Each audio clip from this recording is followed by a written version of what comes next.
Hello bachcho, let's read out the question first. A massless spring has a length of 0.5 meter and force constant 100 Newton per meter.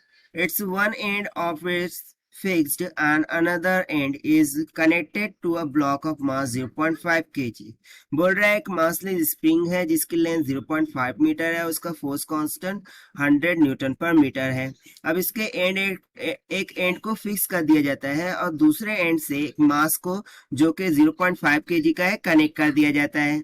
अब बोल रहा है the system lies on a horizontal table and the block is made to rotate with angular speed of 2 radian per second. अब इसे क्या कर दिया गया है, एक टेबल पर रख दिया गया है। अब बोल रहा है कि जो ब्लॉक है वो रोटेट होता है एंगुलर स्पीड से 2 रेडियन पर सेकंड। सो हमें फाइंड क्या करना है, find the elongation of the spring. हमें जो भी स्प्रिंग में इलोंगेशन आएगा इस एंगुलर स्पीड से जो रोटेट हो रहा है ब्लॉक उस कारण से, सो वो हमें फाइंड आउट करना है। तो चलिए सबसे पहले हम यहाँ पर बात कर लेते हैं की कॉन्सेप्ट की जो कि हम यूज करने वाले हैं for this question is centripetal force. Centripetal force के सो सेंट्रीपिटल फोर्स होती क्या है? तो सेंट्रीपिटल फोर्स वो फोर्स होती है जो कि किसी भी बॉडी को सर्कुलर मोशन में स्थिर रख सके। यानी कि किसी भी बॉडी को सर्कुलर मोशन में रखने के लिए जो फोर्स की रिक्वायरमेंट होती है वो क्या होती है, सेंट्रीपिटल फोर्स। और इसका यदि मैं फॉर्मूला लिखूं in terms of angular speed, so वो क्या हो जाता है, simply mass multiply by angular velocity का square multiply by the distance from which it is rotating, यानी कि डिस्टेंस फ्रॉम द सेंटर। ठीक है, तो चलिए इस कॉन्सेप्ट का यूज करते हुए यहाँ पर हम सॉल्यूशन देख लेते हैं। तो सबसे पहले मैं फिगर के द्वारा आपको दर्शा देता हूँ कि इसमें एक्चुअल में हो क्या रहा है। सो लेट्स सपोज कि स्प्रिंग है, ठीक है। अब इसके एक पॉइंट को हमने फिक्स कर दिया है यहाँ पर, और दूसरे पॉइंट से मैंने लेट सपोज कि स्मॉल एम मास का एक ब्लॉक कनेक्ट कर दिया है, ठीक है। अब स्प्रिंग की लेंथ हमें कितनी गिवन है, 0.5 मीटर, उसको मैंने मान लिया एल के इक्वल, ठीक है। अब बाकी जो भी इलोंगेशन हो रहा होगा स्प्रिंग में उसको मैं मान लेता हूं यहाँ पर एक्स के equal, just because of the rotation, ठीक है, क्योंकि ये ब्लॉक क्या कर रहा है, रोटेट हो रहा है with angular speed of omega जो कि हमें गिवन है 2 रेडियन पर सेकंड के इक्वल, ठीक है। सो जब वो सर्कुलर मोशन में रोटेट हो रहा होगा, सो उस टाइम पर उस पे सेंट्रीपिटल फोर्स एक्ट होंगी जो कि M omega square into R के इक्वल होंगी, ठीक है। अब देखिए स्प्रिंग का भी एक फेनामिना है कि जब वो इलोंगेट होती है सो वापस से वो रिस्टोर भी होती है, ठीक है। सो जब वो रिस्टोर होंगी सो रिस्टोर किस डायरेक्शन में होंगी, टूवर्ड्स द सेंटर, जहां पर उसका वन एंड को फिक्स किया गया है।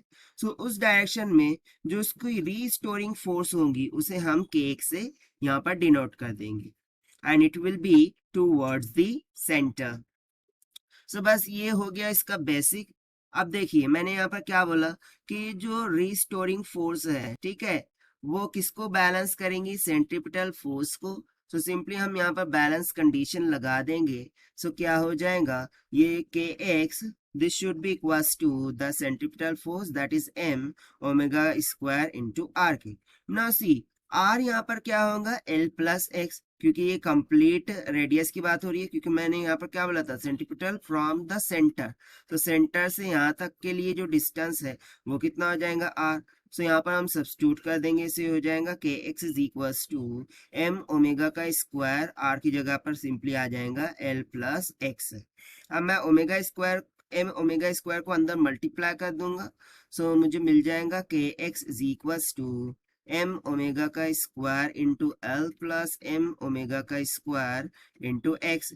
एक्स की टर्म को उधर ले जाऊंगा और एक्स को मैं कॉमन कर लूंगा, सो एक्स को कॉमन कर लिया, सो ये हो जाएगा K minus of M omega का square will be equals to M omega का स्क्वायर इंटू एल। सो यहाँ से मुझे सिंपली x कितना मिल जाएगा, x is equals to M omega square L divided by K minus of M omega square. And see ये जो x है ये किसको इंडिकेट कर रहा है, इलोंगेशन ऑफ द स्क्रीन, जो कि हमें फाइंड आउट करना था, ठीक है। सो चलिए हम यहाँ पर सिंपली जो वैल्यूज हमें गिवन थी उसे सब्स्टिट्यूट कर देते हैं।